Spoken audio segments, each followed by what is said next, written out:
Haas from the Wisconsin Elections Commission. Moments ago, he says they are just about to launch this big recount. When you get right down to it, a baseless recount, it just means the divide in our country just got a little bit wider, if that's even possible.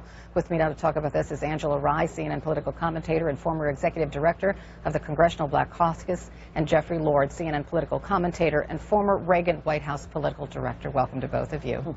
Good morning. Happy you guys? Yeah, happy after Thanksgiving to you too, Jeffrey. Angela, were you listening to Michael Haas? Because it's so complicated, depending on what the Stein camp actually makes Wisconsin do. But this could just turn into an absolute mess, right? And you're saying that as if this election has not been an absolute mess. So I think it would just be more of the same. I think the reality of it is you have a lot of people in this country, including me, Carol, every day that I've woken up since this election, I'm just like, did this really happen?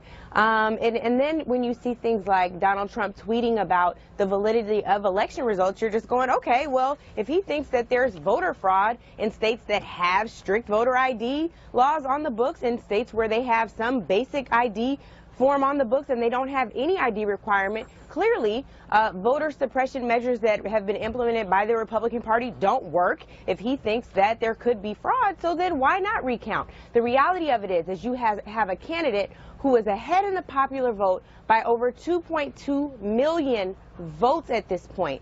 And Wisconsin, she's separated in Wisconsin by a little over 22,000. The question is, why not? If it is true that Donald Trump's voter or count went down by a little over 6% in one Wisconsin, even if the Wisconsin vote was wrong, she still wouldn't win the Electoral College. Well, and then you have the states, Pennsylvania and Michigan, where we're talking about 3 states and 100,000 votes. Jeffrey, we can laugh, but I think the reality of it is this is really troubling to people. Your candidate continues to push conspiracy theories. He does not represent us. And that is a problem. He's not shifted or evolved into representing us. So anyway, we can wiggle the heck out of this thing. We're trying. I'm so Jeffrey, this is crazy. This is what Angela's talking about. This tweet from the president-elect, and it's baseless. He said, he tweeted out, serious voter fraud in Virginia, New Hampshire, and California. So why isn't the media reporting on this? Serious bias, big problem. It's like, what? Because no one is saying anything about voter fraud in Virginia, New Hampshire, and California. He won the election. Like, I'm not getting why he's tweeting this out. I don't know. I mean, you'll have to ask him, I guess. That is the first. All I can say is, look, this is not the 2000 election where we were squabbling over 537 votes in the state of Florida and it went all the way to the Supreme Court. Right. There is a thought that there would be a challenge, as Angela mentioned, here in Pennsylvania, which Donald Trump won by 70,000 votes. If that's the case, let me just say to you, Carol, there are 7 states, Delaware, Maine, Minnesota, Nevada, New Hampshire, New Mexico, and Rhode Island, where Hillary Clinton had a winning margin of 70,000 votes or less. Should the Trump campaign be demanding that all of those 7 states be reopened? I mean, in other words, this is over. It's over. It's done. Stop it, stop it, and stop it. I agree with you, Jeffrey. I just don't understand why the president-elect is prolonging things because, you know, it doesn't make sense to me. Well, I think this is his way of fighting back against this kind of nonsense. I mean, and this is nonsense. This is just silly. I mean, the American people are over it. We all managed to get through Thanksgiving without strangling family members and all of that sort of thing. The Christmas season looms. Let's get on with it.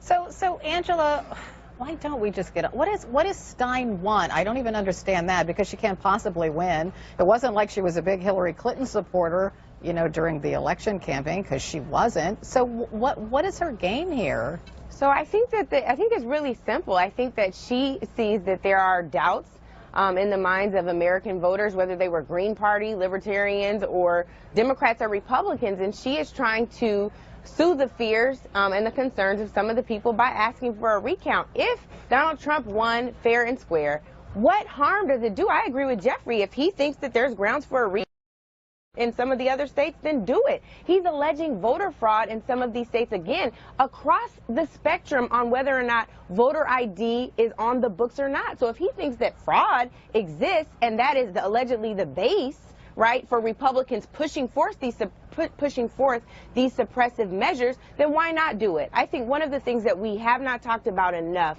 and is important when we talk about Wisconsin is the fact that voter turnout was the lowest it's been in decades, because in 20 years. People dislike both candidates intensely. No. And exactly, and that's fine, Carol. I'm not negating that point, but what has been different this particular election than any other is voter suppression. And we should talk about that. If you don't want to talk about a recount, talk about why people felt like they couldn't go to the polls because they were afraid they didn't have the adequate ID. Is that really what we want our democracy to be about? We shouldn't make it harder for people to vote. We should be making it easier. I know, but that is a campaign that he should push. That's two separate things. That doesn't mean that no, the but I election, think it matters. They counted the votes wrong.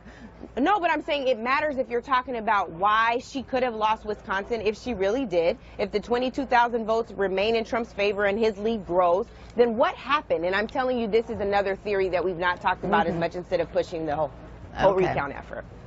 I got to end it there. there. Well, Carol, all I can say is Donald Trump proved to be a Ronald Reagan at the ballot box, and Hillary Clinton was no Barack Obama, and I think it's as simple as that. Oh, God. No, you're right. She was Hillary Clinton. And 2.2 million votes.